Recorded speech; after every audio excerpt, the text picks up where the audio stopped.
କାଲିର ମୋର ଯଦି ପଖାଳ ଭାତ ବଞ୍ଚିଥିଲା ଆଉ ଭାତ ବି ଟିକେ ବଞ୍ଚିଥିଲା ତାକୁ ମୁଁ ଦହି ଦିହରେ ପକେଇକି ରଖିଥିଲି। ଏବେ ତା ଦେହରେ ପଡ଼ିବ କଟା ପିଆଜ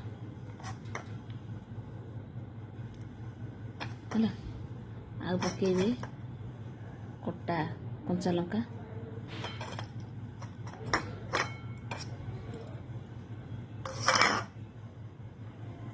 ଆପଣଙ୍କର ସ୍ୱାଦ ଅନୁସାରେ ଲୁଣ ପକେଇବେ। ଆଉ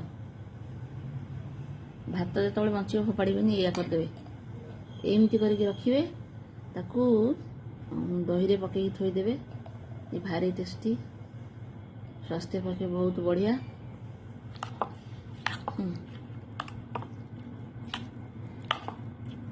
ଏମିତି କରି ଖାଇବେ, ବଢ଼ିଆ ଲାଗିବ।